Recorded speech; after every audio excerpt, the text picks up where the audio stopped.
Mm. And we didn't have racism before 1492. Everything that you see belligerent, when I say belligerent, I mean that it's against the nature of who we are. Everything you see that's belligerent to us as a tribal people came after 1492. We living in a foreign construct. Mm. We living under an occupied territory occupied by foreign forces masquerading as the people of the land. Mm. We didn't sign them damn treaties. I don't see Chief Little River on none of them treaties. I don't see Chief Running Bear, Chief Standing Bear, Chief Black Bear, Chief Red Hawk. I don't see none of them names on none of them treaties. Who the hell signing them? Mm. Our names was tied to nature because we was tied to nature. We didn't take on other names until foreigners came and imposed their concept of our culture on us the way they want us to express ourselves. When they tell you something is pagan, that means it goes all the way back to Pangea. That's what pagan means. Right? When they call a woman a witch, they saying she a wise woman and you can't run that shit on her. But we don't know this because they villainize words through negative press, right? Before gangs was bad, we had our gang known as the Little Rascals. Gang mean tribe. Look it up. Do the etymology. Gang mean tribe. They just use it and attached it to every nefarious act of warfare going on in the hood to make you think that the tribes is not the tribes. We ain't never went nowhere. They bust us up. We reconstituted. It's just like when you what's them robots when they break them apart, then they all form back together again. That's all we did. We transformed in front of their face. We got the same symbols we've been had for thousands of years. That's how we identify each other. You ain't gonna join no so-called tribe or gang, or whatever they want to call them, that doesn't hold fundamental values that you can relate to.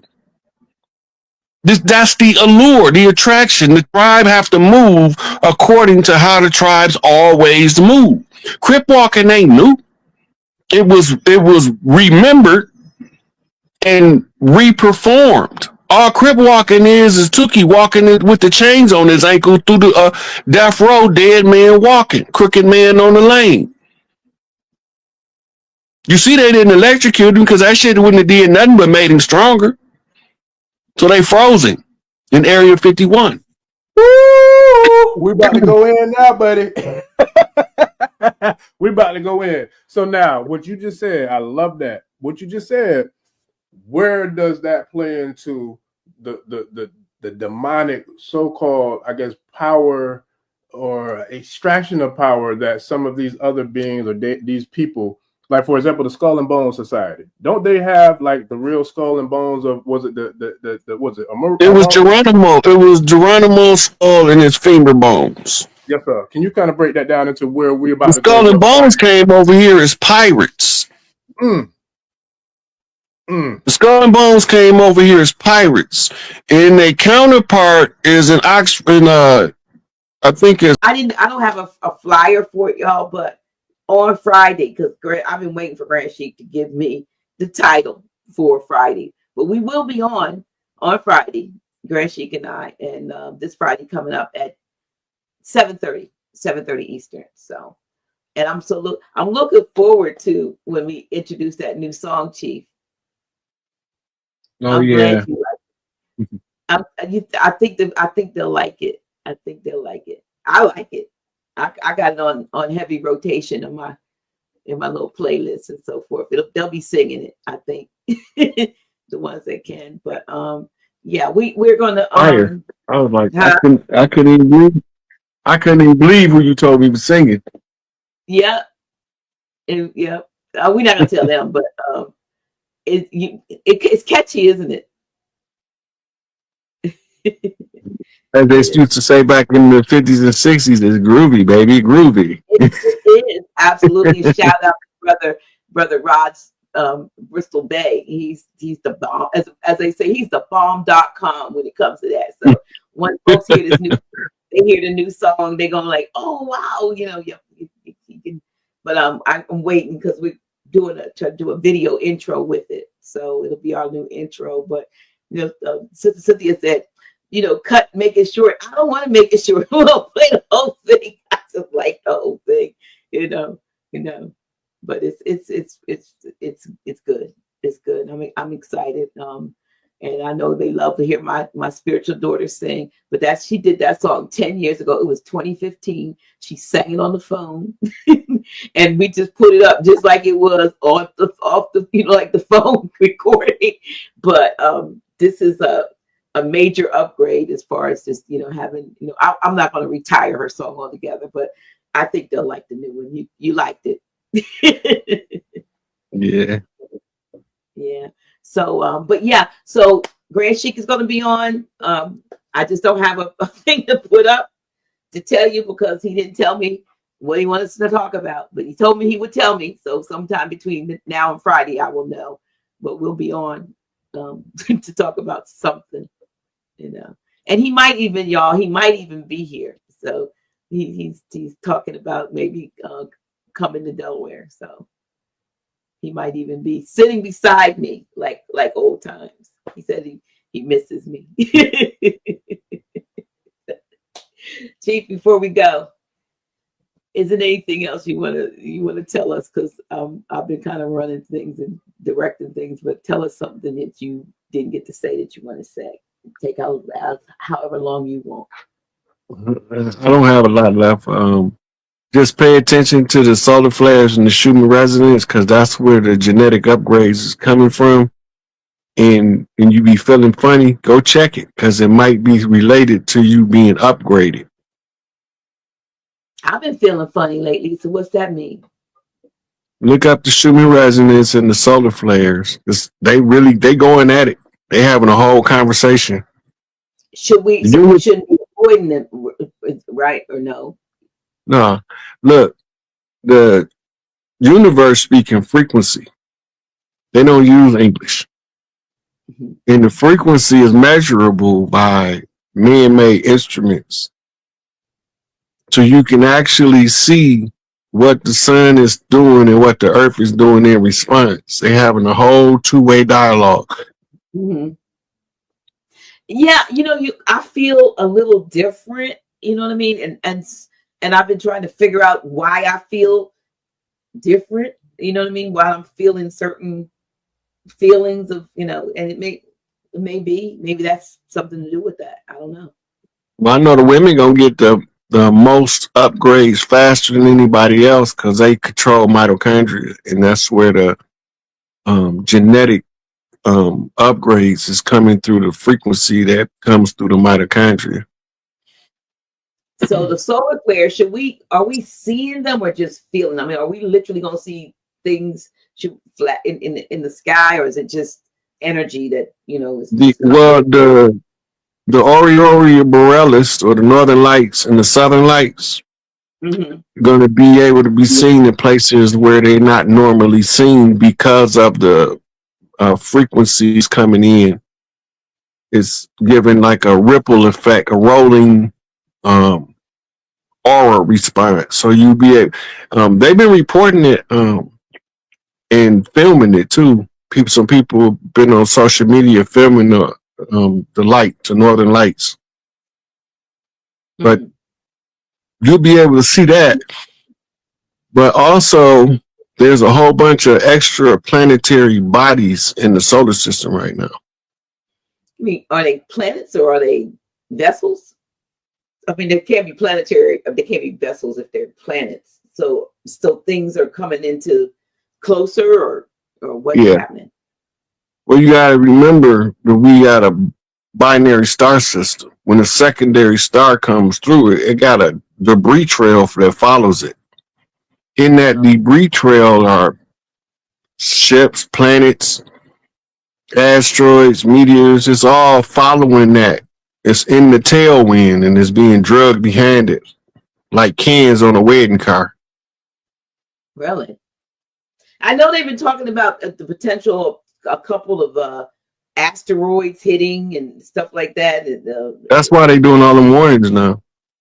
We got global volcanic warnings for volcanic eruptions, which normally happens when it get closer. Mm-hmm. Wow. Wow.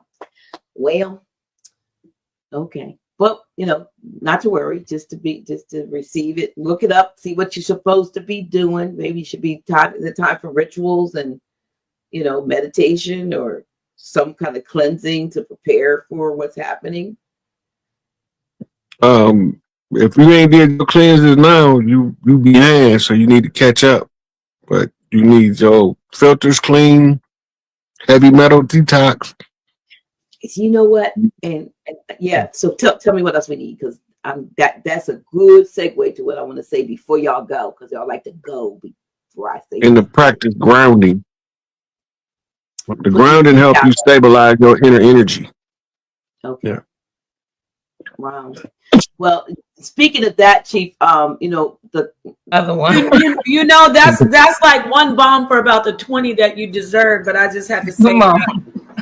Look, I remember as a baby in my mother's womb. And wait, Chief Hayes, not to interrupt you, but I want you see, people they laugh at that, but you're not the only person who has mentioned it's actually more common than people think. Yeah. But social pressure make people suppress the memory, and it becomes a trauma now. It's no longer part of who you are as a empowerment. It's part of your traumatic experience to accept the reality you can remember being in the womb, but scared of the ridicule of being ridiculed for remembering. Teach. Thank you. Yeah, it's deliberately burying part of yourself. I interrupted in order to fit in. You remember your mother's womb. Can you tell us what you remember being I remember swimming in that mug. I remember the change in the temperature when I pissed in the womb. I remember a whole lot of stuff. I remember her telling my daddy, that boy in there flipping around like a monkey, and I was doing backflips off the side of her uterus. I remember it all. That's beautiful. I believe you, because I'm actually a doula. I'm a doula, and I also work as a midwife unofficially, because people be coming for me like, where's your this, where's your that? But a lot of people have talked about this. Look, I remember my mama telling my daddy, talk to the baby. He said, that little motherfucker can't hear me. See, to your daddy now, how's he feel? Well, look, that's just Pops being himself, right? And by me knowing him, it's funny to me. But because that's how that's how you talk. He ain't he don't mean nothing. No, he didn't. You know what I'm saying? But some people would take it offensive because they got these fragile egos talking about they alphas. Okay. But they all doing beta shit. Oh. Since you're on that, what's this phenomenon? People might say, it always like this. No, but I don't think so, because, I've been around for a while. What is this phenomenon of men and women in loving relationships, marriages, just unaliving each other over nothing? What is going on? Is it a frequency? It's actually taught, right? It's part of something called uncivil civil war. The goal is done through social engineering and the society disregarding what the purpose of relationships is, to attach fantasies to relationships. So you mislead the people about the purpose of the relationship, what the roles of the players in the relationship. So when the malfunction happened, you justify both parties for being the broken party in the destruction of each other.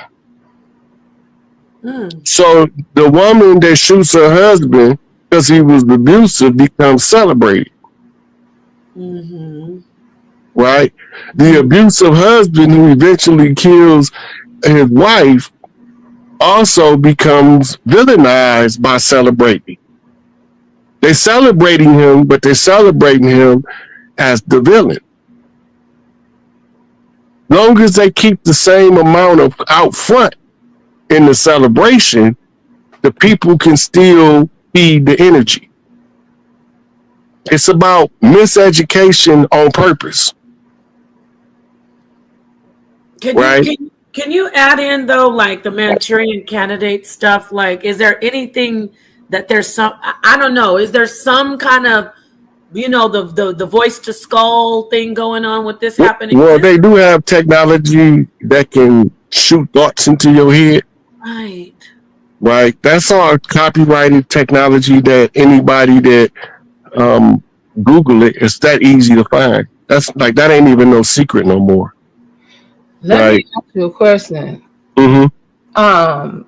Now I'll be watching this on Netflix a lot, but they have this technology on Netflix. I don't know if it's real or is it out yet, but you know how they have those ear pod things that you put in your ear?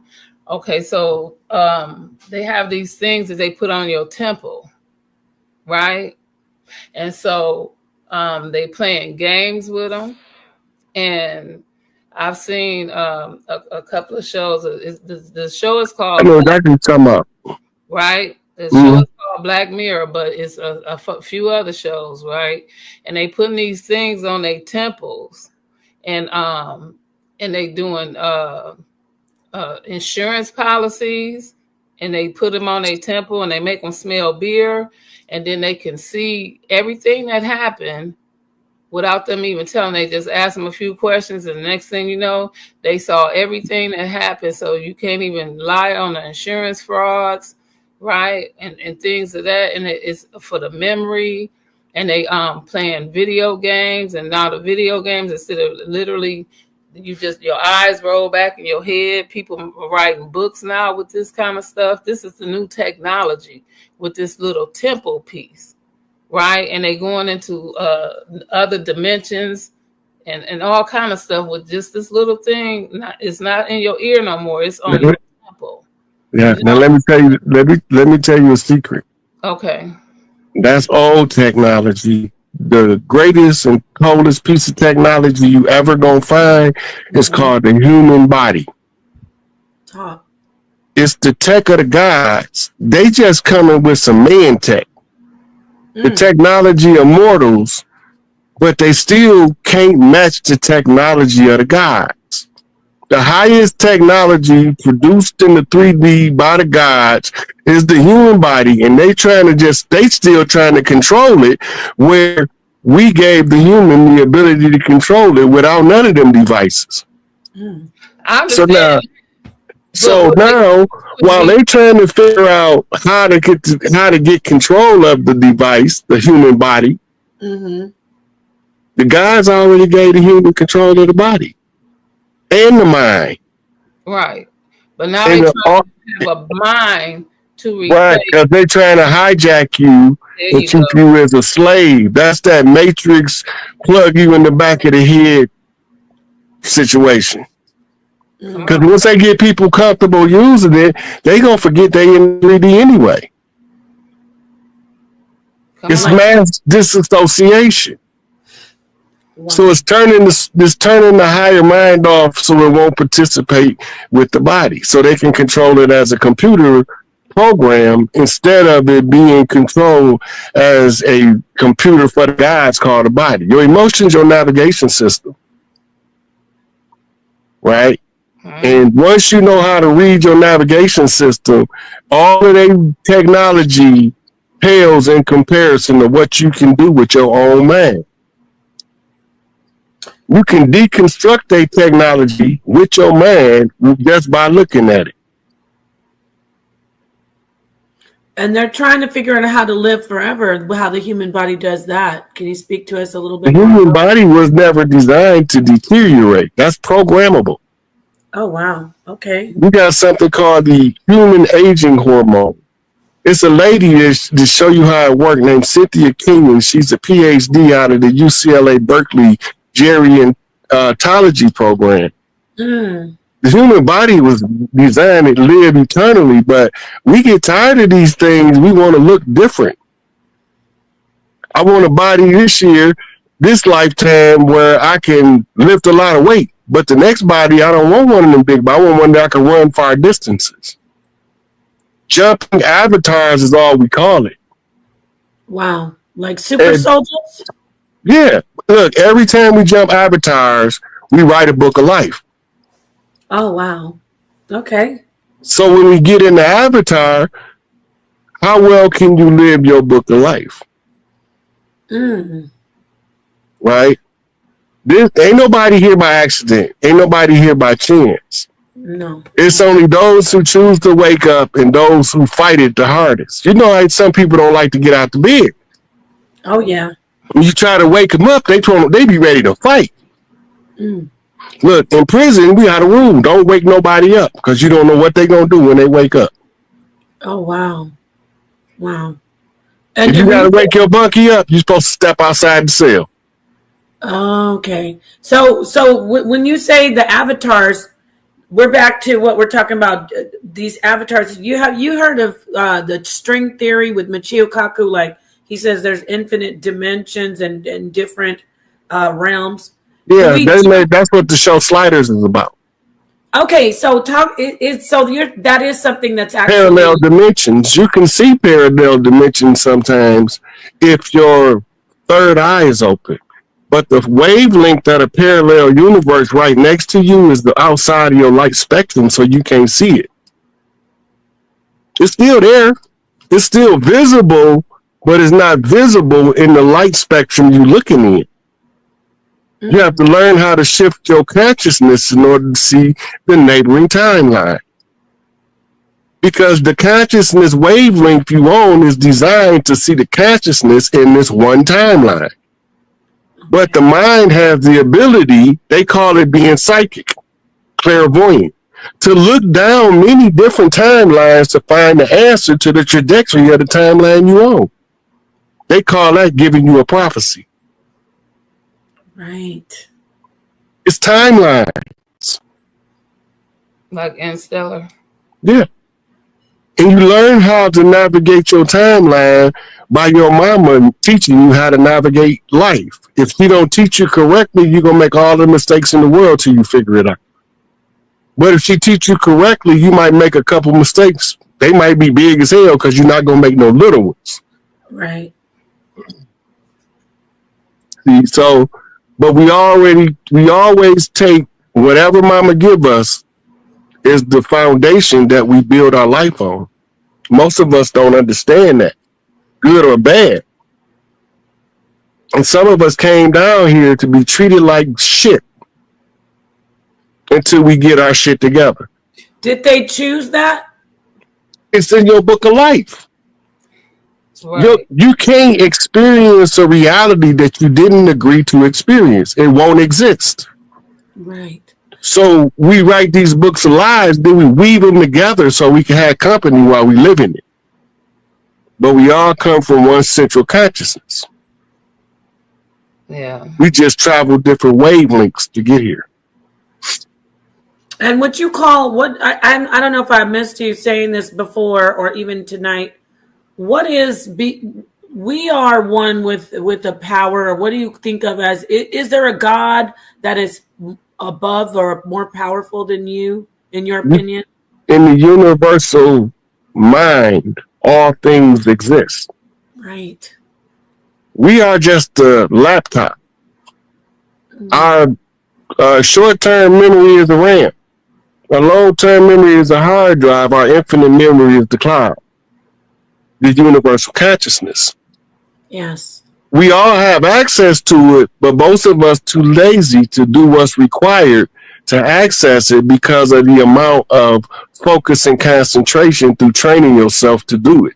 They come into it. We would rather try to live by somebody else's standard than make our own way.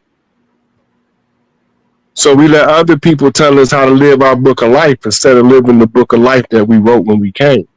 But that's also part of the conversation of, is it free will or is it predestination? Because the predestination part come by you haphazardly following your book of life, because you're still gonna get to the final chapter.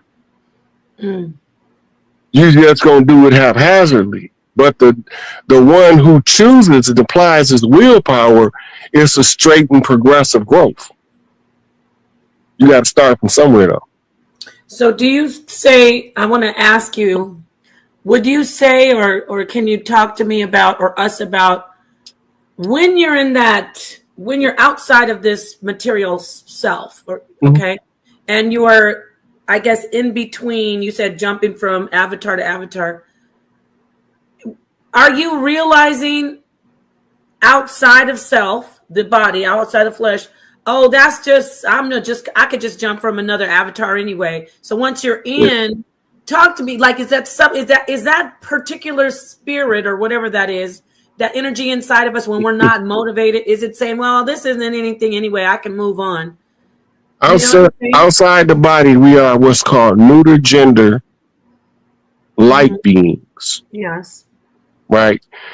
We have no emotions because the light is pure data. It's all information. But the wavelength of the information is feminine, a feminine wavelength.